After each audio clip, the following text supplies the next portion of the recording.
ស្រែលៀងធំភ្លឺស្រែរបស់ស្រីមុំ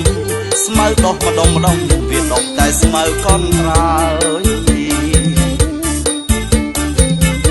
បើសិននាងមិនប្រកាន់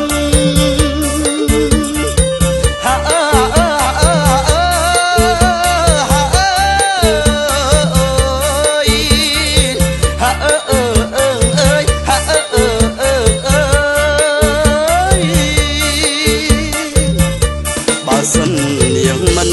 ប្រកាន់ក្រមុំនាងអើយបងសុំមកជួយច្រូតអោយស្រែស្រស់ត្រានត្រើយមើលទៅនាងហើយស្មៅវាដុះសុំទ្រុបនាងអើយស្មៅដុះសុបទ្រុបអស់ហើយមកឯពីណាស្រងនងបងងាំវិចារដូចមិនសូវគ្រប់បងមិនតន់ឈួតឯណាចង់ជួយច្រូតស្មៅទាំងយប់ឈួតឬមួយឡប់មិនដឹងយប់មិនដឹងថ្ងៃ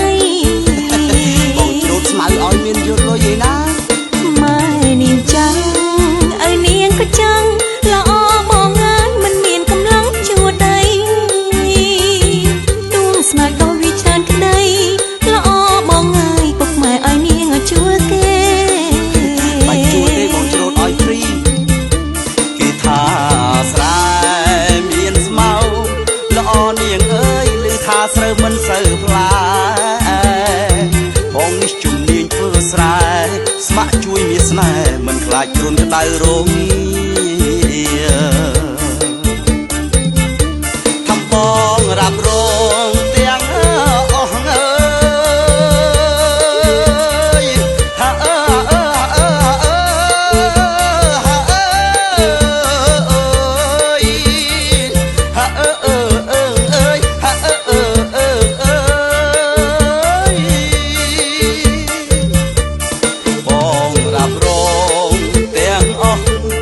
មុំបងអើយកំឡោះបងនៅកំព្រាបើបានធ្វើស្រែជុំគ្នា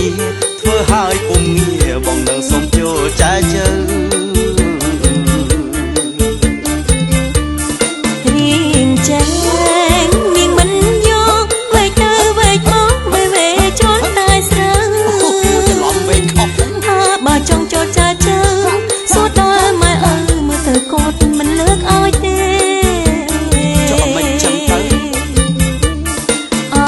ដាំទឹក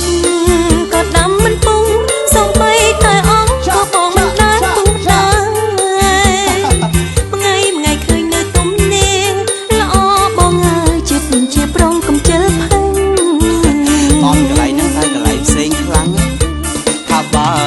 បានបងជាប្តីក្រមុំបងអើយការងារស្អីក៏បងចេះធ្វើស្រែយកគោទឹមរត់តែអីក៏បងចេះពិសេសការងារយប់ថាបងអាចរាប់រងហាអើ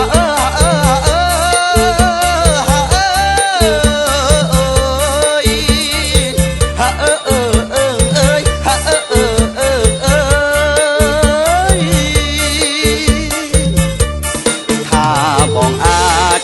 រាប់រងក្រមុំបងអើយមិនថាដាំបាយលាងចានចេះធ្វើសរសៃខ្លួនប្រានសាច់ដុំក៏មានមិនឲ្យកល្យានបារម្ភ